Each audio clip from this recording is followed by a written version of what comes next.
All right, there you go. Okay, hey guys, it's Ava with the Atlantic Institute, and the topic I chose was to see the shining canvas. And I'm here with Mary today. Hey Mary. Hello. Hello, my name is Mary. Or what, sorry, yeah, and I'm a mixed media artist based in Connecticut. Oh wow, that's really cool.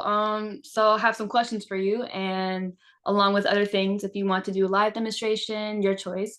So, what got you into doing art? Honestly, it was a little bit of a funny question, because I feel like I was my mom jokes I was born with a crayon in my hand. It's just what I've always done. It's kind of odd to think about my life without art. It's just kind of been my life force, what, you know, gets me up each day. Okay, that's good. What would you Hey, say? Ava, a quick question for you. We have Mary with us, and then we also recorded, just so that everybody on here knows, we also recorded a video that we're going to show of the other artist yesterday. But how did you find your speakers, your artists? So, the way I did it, I actually went on TikTok and then, oh wait, give me 1 second, guys. I Sorry, I'm got it. about to, I got it. and then, okay. So as I was on TikTok, I typed in artists and I came upon so many artists. And what I did was I put together a script of introducing myself, what I am, what I do, and just wondering if they would like to participate. So people and artists like you, Mary, and along with other people I've contacted, found through TikTok. And I've also Hmm. contacted people through Instagram and email. Very cool. I just want to point that out so that everybody knows, like, we don't even know Mary, and this is our first time, and we so appreciate you actually being on here and having this conversation with Ava. It's really Yeah, cool. I'm very thankful for the opportunity. Yes. And I thought it was great that she was able to source speakers through social media. So that was really Mm. great. Even All right. though it wasn't easy, I was able Mm. to, put together and find some people that would like to volunteer. So I am thankful that you were on here, Mary, along with my other speaker Thank you. yesterday. Well, I'm very honored to be here. All right. Okay, so my next question is, do you currently have like a website or anything you promote your art piece on? Currently I have an Etsy called Strawberry Prism where I sell some art prints and a lot of button pins. That's what I mostly sell. And then I have my Instagram, um, which the handle is Everybody Wants Somebody, and that's where I post a lot of my art. Okay, that's cool. Do you want to list your Etsy and your Instagram in the chat below? Sure. Oh, great. Thank you. There we go. Okay, give me 1 second. Sorry. I Oh, thought I no Okay, would there we worries. go. Let's see. What are some challenges you faced when creating your art pieces? Like, have you ever done something and it just kind of went not to plan, or any last Mm, minute fails? um, I find one challenge I face a lot is trying to find the specific photo for inspiration and all that. Like I have a specific image in my head, but I can never find the right, pose, or I struggle a lot with finding the right references and stuff like that, and kind of getting the image in my head onto the paper is something that's tricky. Yeah, I feel that for artists, I've noticed that when they're creating a piece, it's a little bit difficult to figure out like what they exactly want to do. And then Mm, it's more of like their brain kind of draws them into many ideas that they want to create. exactly. So I would say that's definitely a hard challenge. Do you have let's see, next question is what's your favorite technique of art pieces you've created? Like any strategies, tools you've used? I'd say one of my favorite methods, which I have a piece right here that I can kind of hold up while I talk, but I do a method where I carve into, well, actually, first I take glue, baking soda, and paint, and I combine them together. And with this piece, I did multiple layers of that with different hues. So I started with more of a purpley, then went to a red, to an orange, to a light yellow. And so then I went in with lino carving tools and it creates a carved frame effect. And when you use Wow. multiple colors, it helps things pop out a bit more. That's one of my Wow, favorite methods. that's a really good technique. I like Thank That's you. very interesting. I think that's a very, like, did you create that like yourself? Like, did you just, I think so. I saw someone on TikTok or something just combine paint and baking soda, and she applied it to, I believe, a vase to make it seem more like it was made of clay or terracotta, and I liked uh-huh. that texture. And when I created it, or when I mixed it up myself, I was like, oh, it's kind of I'm able to carve into it and stuff. So it's been expanding since then. That's very cool. Can you do me a favor when Thank you get you. a sec? Just put oh yeah, Ava did, everybody wants somebody. I was gonna say, can you get your TikTok and your Instagram in the chat just so if anybody wants to look at it, that'd be Thank great. you. But I think Ava put your one of those because I'm not Yeah, I'm not that active on TikTok anymore, so I'm not on TikTok or Insta. Well, I am hmm, somewhat, but no, I don't know how to do any of it. So no that's why worries. we have Ava here. Hmm. So, are there any art pieces that you are currently working on? I have a piece. Let me grab it. I'm sketching it out, and I don't know how well you'll be able to see it because it's orange on brown paper, so it's not all that visible.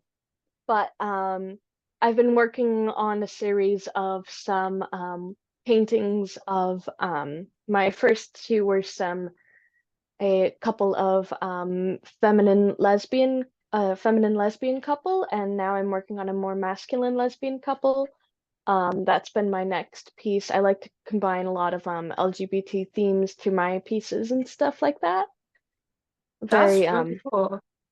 yeah, Do you very have some of those pieces that you have right now? I've seen your Instagram and you've like put some topics up and you've made posts about it.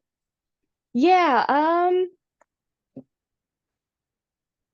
yeah, let me grab this one. It's on my wall real quick. But And for those of you that can see in her picture, I asked Mary when we got on here before, those pictures are right behind her are all pieces of her oh artwork. yes. And most of them are on canvas. So they're all Mhm. hanging actually on canvas, as Yeah, opposed they're to all us Generation Xers that kind of thumbtacked our stuff on the wall on regular paper. So Mhm. Well, I um do, behind the camera have some thumbtacks, so yeah. but this is one of the pieces I was talking about. I have this lesbian couple. I wanted to show them in an embrace.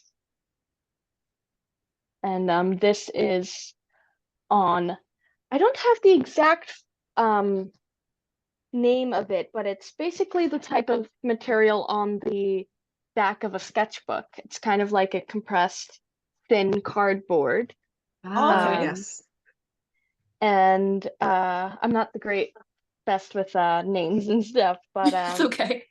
and then I went atop of it. I primed it with gesso, and then I did the base in acrylic paint, and then went over top with colored pencil to add all the extra details that I wanted to add. Wow, I like the techniques. What was that material you listed? You were mentioning what was it called? Oh, there's a fabric that I applied to my paintings, if that's what you're referring to. I have a piece here. Um, and it's this fabric called interfacing, I believe. I got it on sale at the thrift mart, but I apply it over top of my canvases because I find that painting atop of um, fabric lets the paint soak in more and have a more even finish. Whereas when I've painted atop of primed canvases that I've bought at the store, I find the paint a lot of times kind of just stays on top and doesn't really soak into the canvas like I'd like it to. So that's why I started, yeah, making my own canvases in a sense by gluing fabric atop of it. That's really creative. And I can see that the painting looks pretty glossy. I don't know if that's what you're trying to go for. Oh, yeah, I like a lot of Well, I actually did add some glitter and stuff onto here, so that adds a little gloss. But Oh, that's cool. Is the glitter yeah, by the mascara and the eyeliner stuff on the person's face? yeah, a little bit. A lot of it's the highlight on the face and stuff, but this specific piece was inspired by the design aesthetic called um I'm not good at pronouncing it, but it's I believe called Fruitiger Aero, and it's kind of inspired by like uh computer and technology media of the 2010s. It's a very specific aesthetic, but kind of like 2010s Windows and Yeah. all that. And so Very that's been the interesting. I'm big feeling old. inspiration. All right. So in the chat, Tabitha asked, she said, you like texture, it seems. Have you done any palette knife paintings? I haven't. I've been so intimidated. I'm not good. I need to be better at it, but I'm not good at using a lot of paint. I'm very when I mix my palettes and stuff, I use just a little bit of paint at a time. Um, but normally when I paint, I'm very technical, so I'm not as good as doing impressionistic stuff as I'd like to be with like knife work and stuff like that. I think that method of adding texture is really awesome. All right. Very cool. That is really cool. Oh, and her comment back was, she said, I love the texture exploration you leverage. Yeah, it's very Thank neat that you you. look at that and you're thinking of different textures. So I have a question. What percentage of your day or a week or a month would you say you spend doing art? Or like, do you do do you do something else and then do art?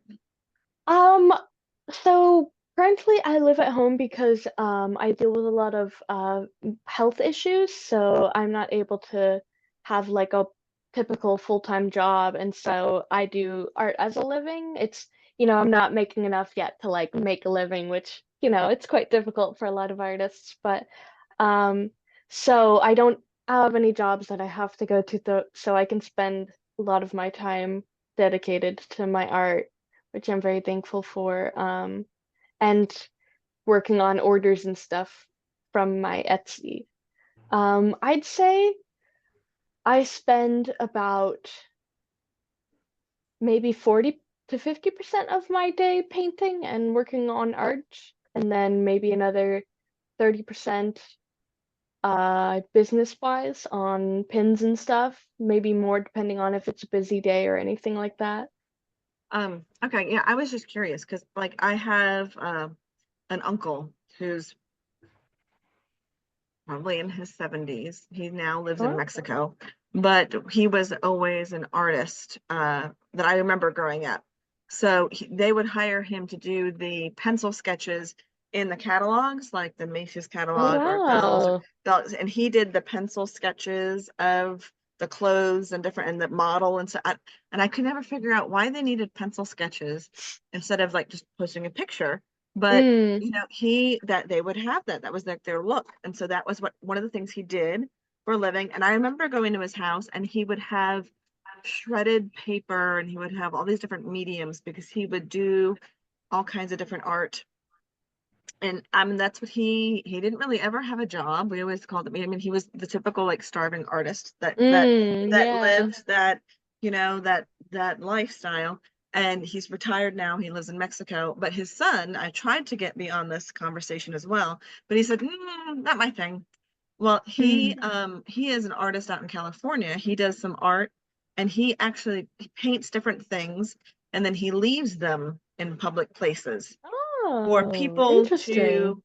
to pick up and take home. Like he'll and I don't know how that could be maybe controversial, but I think in Hmm. California it's a thing, because Mm. he'll paint something and he'll leave it like, up against us up against something and somebody and he'll put on it free to, if anybody wants it. And people will pick up his art and keep it. And then he also he ended up following the stream of he and his children created a show on called Teens Want to Know. And so they Ah. have a YouTube Oh, that's channel really and cool. Yeah, his kids did acting and stuff like that in their younger years in Florida, and then they moved to California, and they had different things that they did and commercials and things that they were always in. And they did this whole, there was a focus for them about wholesomeness. And so it was like this teens want to know kind of thing where they would interview the kid actors and the kid celebrities and different things like that to learn more about them. And it was just kind of neat Mm. how his art kind of went in different ways. And Mm. they continued to make a living off of it without having to go get like the regular job, Yeah. which is kind of interesting to see. So I always ask that because sometimes, I mean, your art can produce a living or Mm. it can Definitely. produce close to it, at times. So I find it very interesting. Now, Tabitha was asking, do you stream on Twitch? I currently don't do any live streaming. I'm not typically comfortable with uh live speaking, so this is a new for me. Maybe it'll start me up with some live streaming. If I were to do it, if I were to do so, I would do it on my Instagram because that's my most popular platform. So I would probably live stream there if you're interested. But yeah, All right, she said, cool, thank you. All right, great, just wonderful. because I want to keep track of time, it's 4:22 Eastern time. Hmm. So, what any other questions anybody has for Mary? Ava, did you have others in there too? Oh yeah, I had some questions of my own. I know you've got a So few. I just was interjecting, so Hmm. so my question is, what's the longest time it took you to complete an art piece you've created? Um, Technically, I had one that took about 4 to 6 months, but I only Wow. worked on it on like the weekend, so it was kind of like a special piece where it was like, oh, when I have time, it's just for fun. Because normally when I make my paintings, I plan them out kind of like what are the paintings of this month? Or for example, Halloween's coming up, so what are going to be my Halloween paintings? I normally have them planned out, and I'm like, I'm gonna make this one and then post it, and then this one and then post it, a little factory kind of. Um, but this piece, I decided I was just going to work on it on the weekends, and it's from a few years ago, so it's looking back, not as high quality. But the odd thing is, I find that the less time I spend on a piece, the more I tend to like it. In the sense of I find that spontaneity really helps my art because I do like to spend a lot of time carefully planning everything. But sometimes I find the pieces that make me the happiest are the ones that I just kind of quickly, spontaneously started making without a plan. Yeah, that's really creative. I feel that when it comes to making art pieces, it's of course important to have a plan, and then Mm. it does depend on like how much time it takes for a piece to be done. I've never really spent too much time on doing art, but I can tell that once you plan out what you're doing and you have like specific like dates on how you want to finish it, then it really just like comes in and flows out well. Mm. Yeah, I find I'm someone who needs a lot of structure in my life, so I know for some people that would be very restrictive, but for me, um, it's less restrictive and more like a hug, more, Yeah. planned out. Okay. very cool. All right. Ava, do you want to go ahead and we can go on go to the video? Yep. Let's see. I'm going to just pull this up real quick. Sorry, guys. Give me 1 second. Okay. Share content.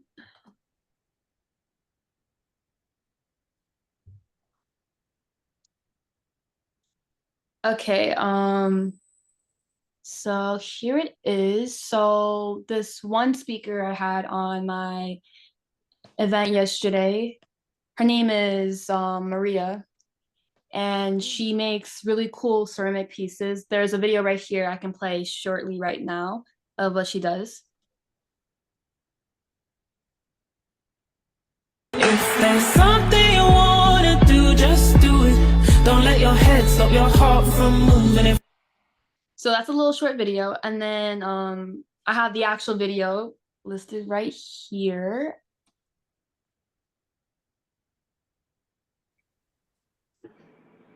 Hey, it's Ava with the Atlantic Institute. I'm hosting my art event called Sea to Shining Canvas, and I am here with Maria. Hey, You Maria. want to see if you can make it bigger?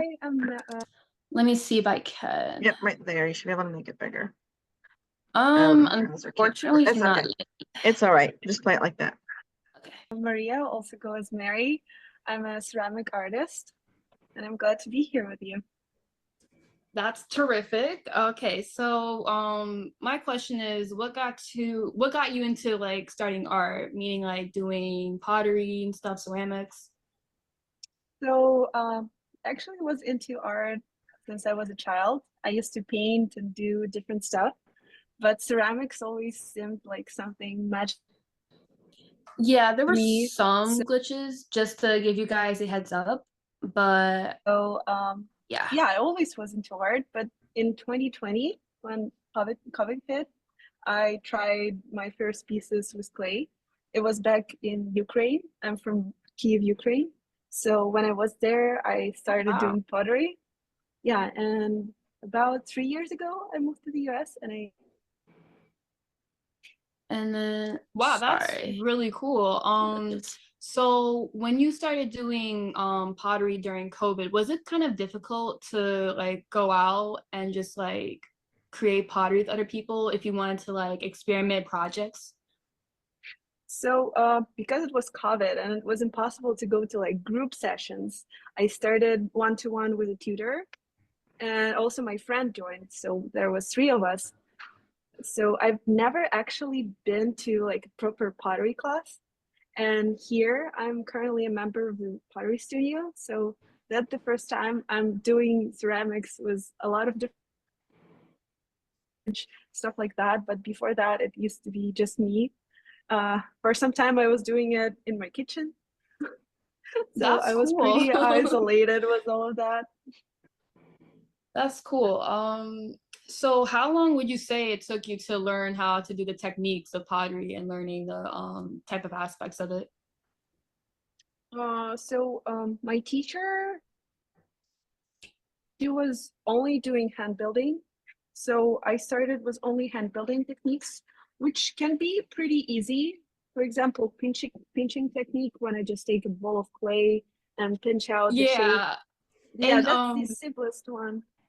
yeah, it's very And- easy. I took an art class this past year, and my teacher, we had this section where it was pottery, where I learned how to like pinch pot. I wasn't the best at doing it, but it was pretty fun. Yeah, it is Um, fun. Yeah, it's nice because it's like I feel that pottery is pretty relaxing, and then you create pieces. You can use it as silverware, plates, and cups. Yeah, you can do whatever you want. Show later, or you can show now that Right, I've I done feel like that's really different cool. techniques. Yeah, we can go to that. So yeah, I started with that like simple hand building techniques, and I would say just recently I started wheel throwing, this like traditional one on the wheel that we all know from the videos on YouTube and stuff. So it's pretty Yeah. new to me. I'm just starting. I try to mix and match all the different techniques because it's more fun and it's more interesting. It makes pieces more unique, I would say. Yeah, I feel like when you're doing ceramics, the more techniques you know, the more you get better at like creating like really cool pieces. Yeah, that's true. And also like what do you want to do? Because it also depends on the technique. What result do you want to get? Like do you Yeah. want a sleek shape? Then it's better to do a slab, like roll out the clay, cut out the shape. And for example, yeah, I have this lamp here. It's made with slab technique. Oh So my goodness. It's more like, you know, a geometrical thing. And it's made sheet of clay that you cut out and then attach it all together. Oh wow. So how long did it take you to make that really cool lamp? So because the process is very like it requires a lot of patience. Oh You yeah. need to dry out the piece, you need to glaze it, you need to fire it.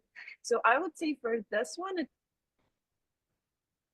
because I prefer to slow dry my pieces. They used to, like they crack a lot, especially things like that where you have like a lot of attachment pieces. And the They details can too. crack. Yeah, a lot of details. So I should slow dry it up and I'll fire it for the bisque fire, glaze it, and glaze fire, and all at least. Wow, that's really cool. Let's see. So, what has been the most challenge you faced when making a ceramic piece? Oh, I would say cracks. It's Oh yeah, my the craft. biggest thing that I've been doing this like long handle cups. And the hardest part is this like attaching here. As you can see, there's a small crack. And I had out of like 16 pieces, 13 Oh my cracked, goodness. which is usually means that there's no way back. I need it to be like really sturdy Yeah, it has for to be people sturdy to be able, because yeah. when you're making, I know that when you're making like handles for like cups or whatever, it takes a lot of like you have to make sure the material of the handle is pretty thick enough and that it attaches. Oh yeah. A lot of trials and errors. But yeah, being patient is the most important thing with clay. I've heard a lot of teachers because I'm in community studio and a lot of people here teach as well. All of them say that sometimes they destroy students' first pieces.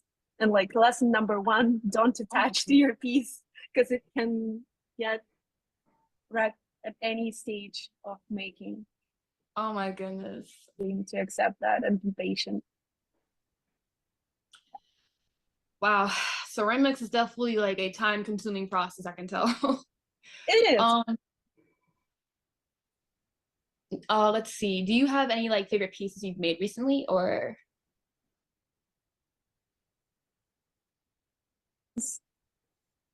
oh wait, I think I cut out. Can you repeat that? Myself. Sorry guys. That's To eat cool. oysters. Yeah, I really like it. It's kind of fun. I like doing this like pieces that just, you know, Okay, so not sure if you guys can hear me real quick, but in this clip right here, what she did was she made oyster plates. So she made the shape of an oyster and then she just like drew in the shapes of it, the details, and like I think she did mention yesterday, if I'm not mistaken, you can put oysters on if you want to or have it as decoration. Yeah, it was table. very neat. That was what she And made. I also have the other piece I can show you that unfortunately I won't be able to finish too long. It is the So right here she made a olive tray, which is very long, so you can put like olives on there or just anything small. Okay, back to the video. Oh wow. so long. It will the kiln that I have at the studio because it just doesn't fit. So it is glazed, but it's not fired. And I'm currently I can fire that. So it will. That's So the wait, biggest what's challenge. the piece again? It's very like long. Like what would you say you want to, is it supposed to be used for something or just like a little? Yeah. It is an olive plate. So it's maybe you Oh. have seen like olive plates, long pieces on like long dish. And yeah, this was supposed to be an olive plate. Like a huge piece, table size. That's really cool. I've never seen someone create an olive plate before. Yeah, I mean, they are pretty popular right now. I see them a lot because they're like really easy and fun to make.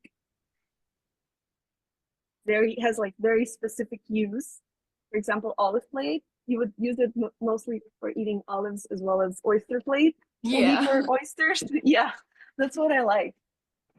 And as I said, I also have this like I don't know, tableware.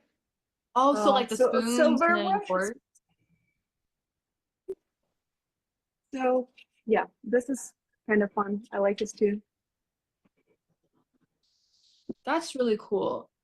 Wait, I think someone said something in the chat. Give me 1 second to check this real quick. Sorry. Okay, got the website too. Okay, let's check it out. Oh, Mhm. wow. That's really cool. I like the way you made the title kind of like go in the... Oh, did it glitch out? That's kind of weird. Okay, so we had some technical difficulties yesterday, so some parts in the video did kind of freeze. But if we go right here, in the part where she was talking about her website, she sells cups and like other ceramic pieces. So as you can see here, the oyster plate, and then you have the small tripped cup, which is interesting. There's a midi sippy cup along with the long candle cups. There's one here in yellow and blue. And if you want to check out her website, this is the name of it right here. And yeah, I like how she made her title page very aesthetic. Back to the video. Sorry guys. Okay. Are you here? Yeah, I'm still here. Do that with this long handle. Yeah, that is also a fun explanation. But honestly, it's all came like all those fun ideas came only after the cup itself was created. Yeah, I like 'Cause- how you've made pieces and it's been like very unique. I've never seen someone make like an olive plate or a cup with a long handle or an oyster plate. Like that's very like, wow, never would have thought somebody could think of something like that. yeah, I always try to like push myself a little bit from something ordinary, because when you get used to making something and it's pretty easy to you, it's like people tend to stay in their comfort zone, and me myself as well. So I try to like try something new. We're gonna have an exhibition this autumn in the space that I'm currently at our like pottery studio. We also have like a gallery. So we will have an exhibition, and I really want to make something for it, something outside of the box for me. I think that would be something like a bigger piece, because this lamp is the biggest like size-wise piece I've ever made. Oh, really? So yeah, I'm stuck with small pieces, and I really need to push myself. That's what I'm trying to do right now. I feel like you've definitely pushed yourself making the lamp and then the oyster plate and then the olive tray, which is cool. Thank you. Yeah, I'm welcome. trying. I'm really Yeah, I feel like you're trying. gonna get there for sure. Yeah. I also started doing jewelry with my friend. It's also something new, but it's like in the size, it's even smaller. I have some of the pieces here. It's actually on me. As you can see, this like a rooster and a bunny. Oh, that's so cute. Yeah, they're made out of porcelain, and it's also like a completely different technique. It's called it's using molds and liquid clay. So it's like molding, I would say. Yeah, that's what I use for all of this, like small to mid-tiny creatures. Wow. I feel like it looks kind of complicated to make. Is it like too complex or it's pretty like easy?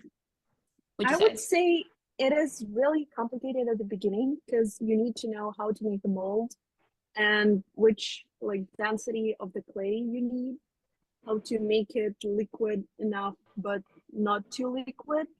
And then there's also an issue with like air bubbles that can get stuck in the mold and then can ruin your piece. And also because it's like very small piece and with a lot of details, it's really hard to like make it look clean, and tidy.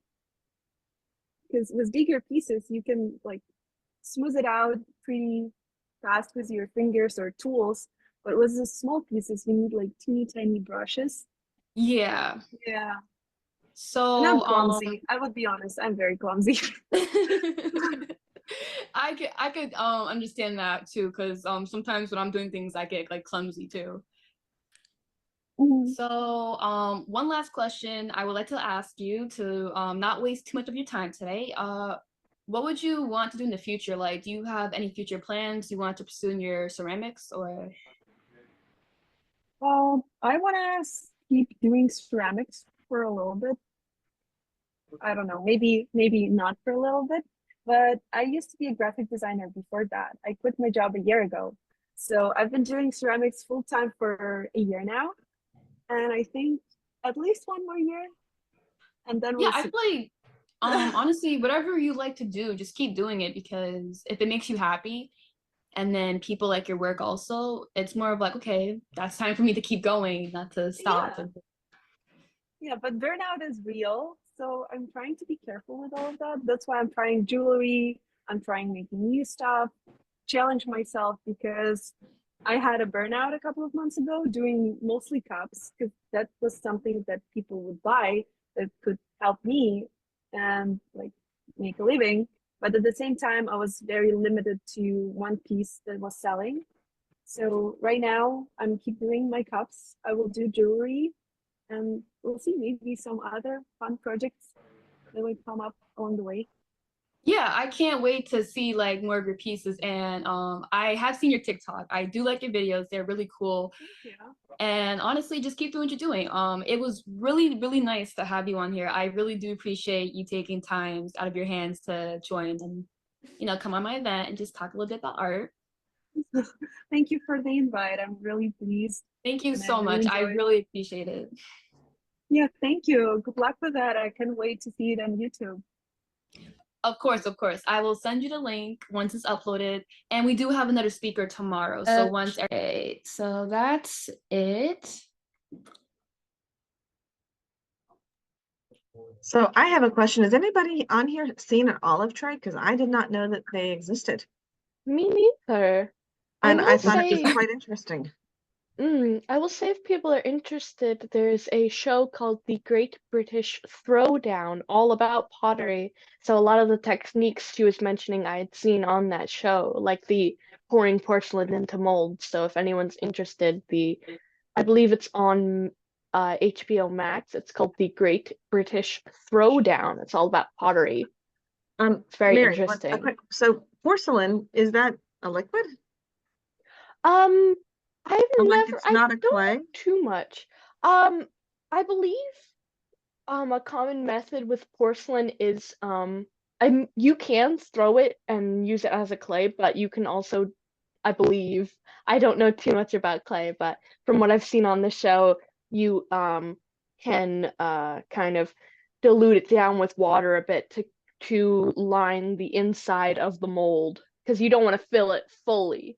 So you just kind of Gotcha. get the inside and then pour the rest out. So it's hard to figure out, yeah, like she mentioned, making it thin enough that it'll pour, but not too thick that you won't be able to pour it out of the mold.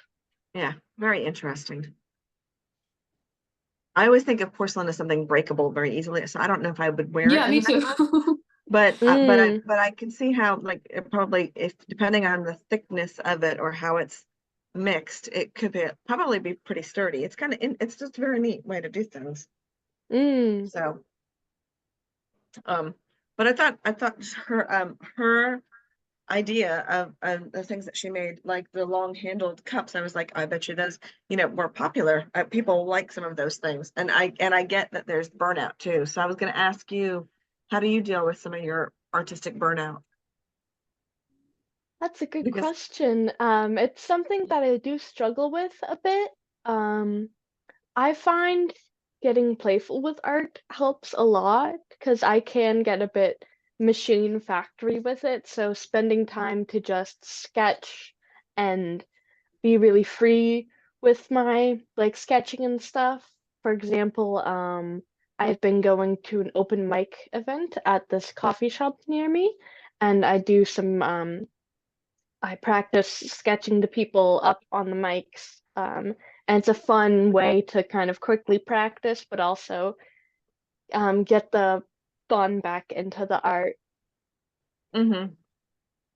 yeah, well, I can imagine. I think if you're like thrifting and stuff like that, and you see things of different textures and things like that, it makes you kind of eager Mm, to go home and try to work on it. Like I write most of the stuff for the website and for all of the events for Atlantic Institute, and I proof them and stuff like that.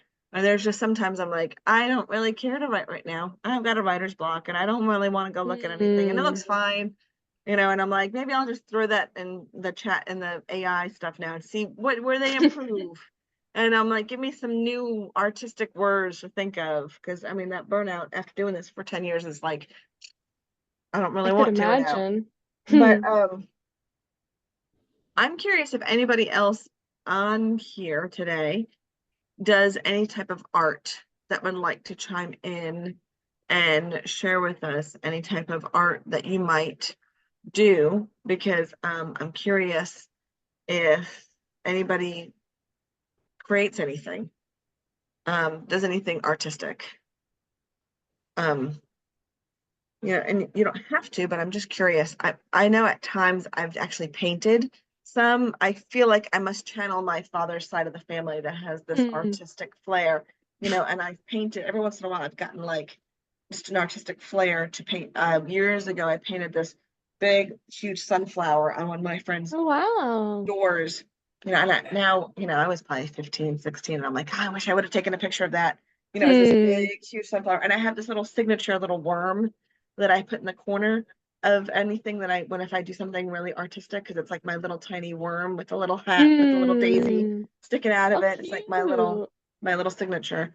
I don't have pictures of any of it, but I didn't know if Tabitha or Chris or Tom or Vivian or Mr. or Mrs. Steinberg and Jacqueline, if any of you guys do anything artsy at all as well. Because I do not think of myself as an artistic person at Me neither, all, me or neither. crafty.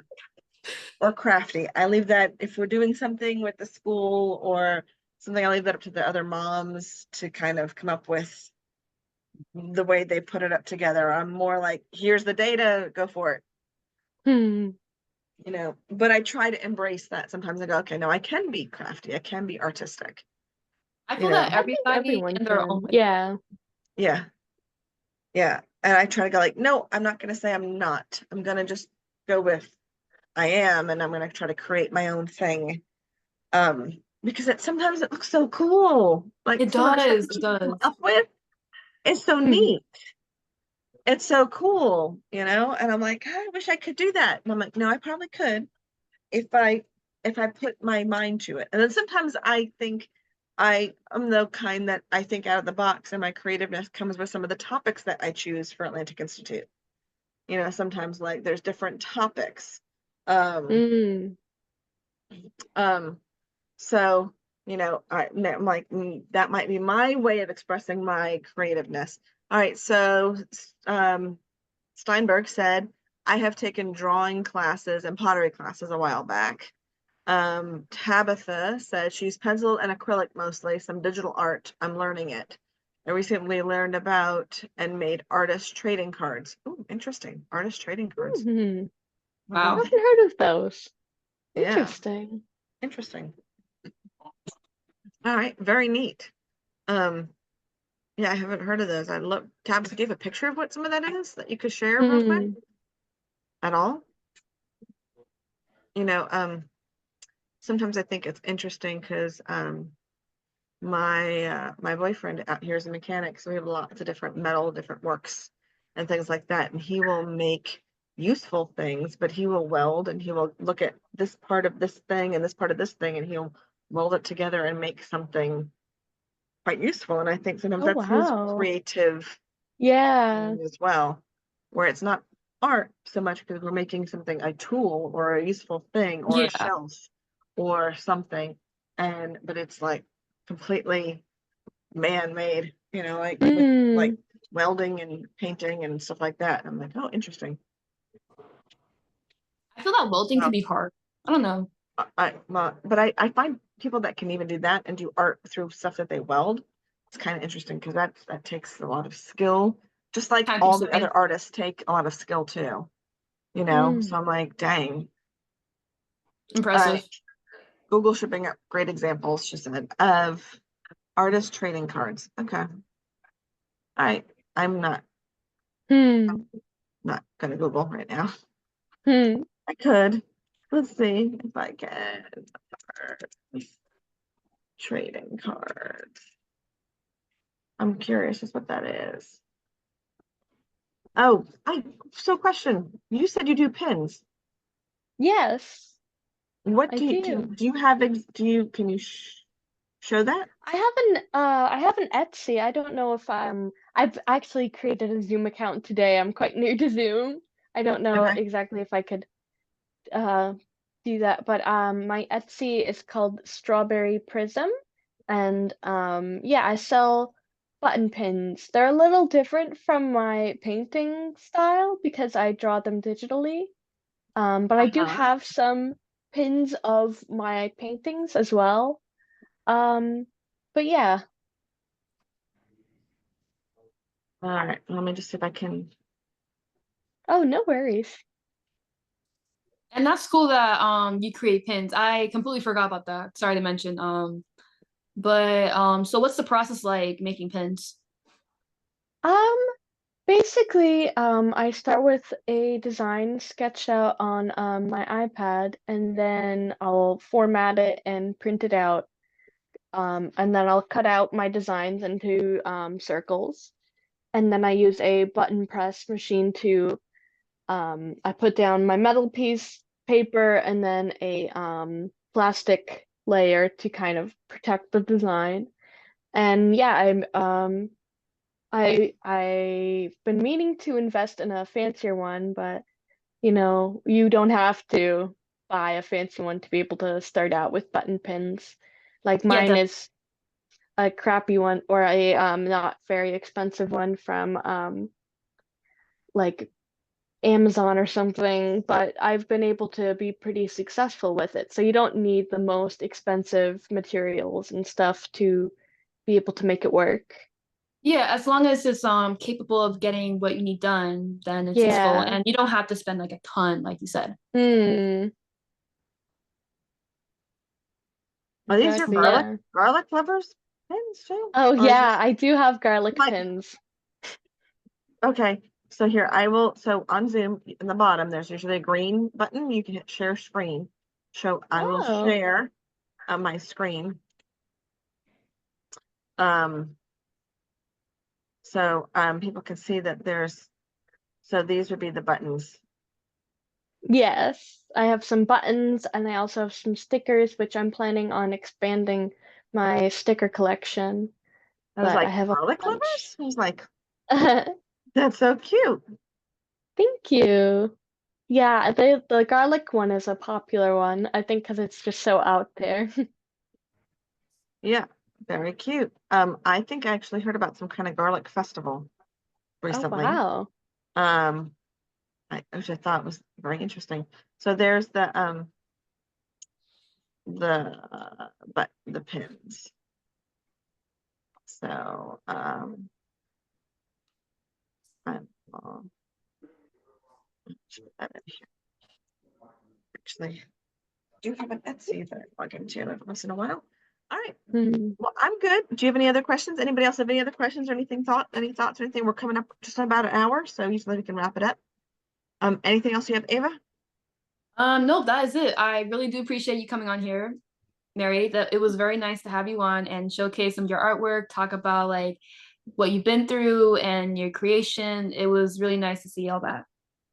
Thank you for inviting me. I feel very honored. You're Thank you welcome. very much. We appreciate it. Thank you. I appreciate it. Thank you for taking the time. And Ava, thank you for TikToking and Instagramming and all that stuff and finding people to be your It was speakers. really difficult. Like I've It, had Hmm. it's not an people. easy thing. It's not an easy Mm-mm. thing. So I Mm. appreciate it. Yeah. All right. So thank you all for being here. If you'd like to unmute or throw a thank you in the chat, you can. And we will see you. Our month of August, I think, has like 10 different events. So we will see you later on something else that we have. So if you're not already, you can subscribe to our mailing list. And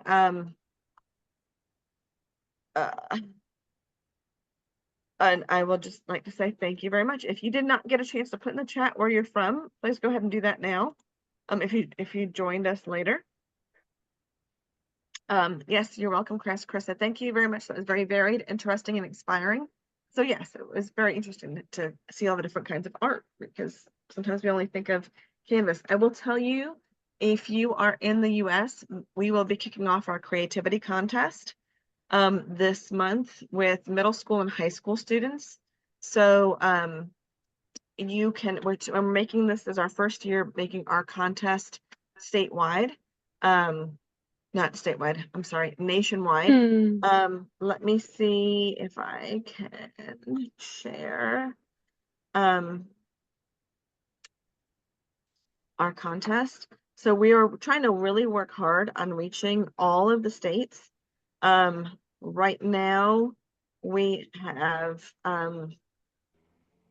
this is our we're still looking for sponsors. If anybody knows any sponsors that would like to donate, because our winners do get to go to on a trip internationally.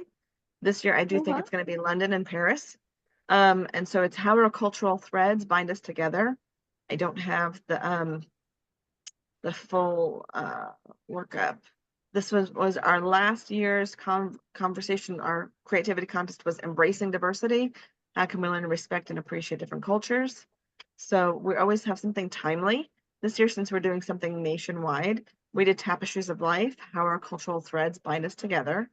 Our web page should be up here soon. We're either going to go to Egypt, or I think we might go to London and Paris. So that's what we're working on.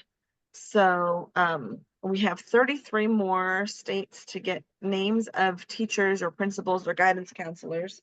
So if you know of anybody in those areas, you can send them some information. That'd be great. But that is our new thing that's going to be kicking off in the month of August, and it ends next March. I'm just trying to see, was there anything else on here current on it? And there isn't. So I just want to let you all know about that. So, and anybody, I will put the graphic for that in Basecamp as soon as that's all done. So that's Tabitha, she's one of our IDCs in Colorado too. So Basecamp's how we all communicate for different things, but we're trying to make sure we reach as many middle school and high schools across the country.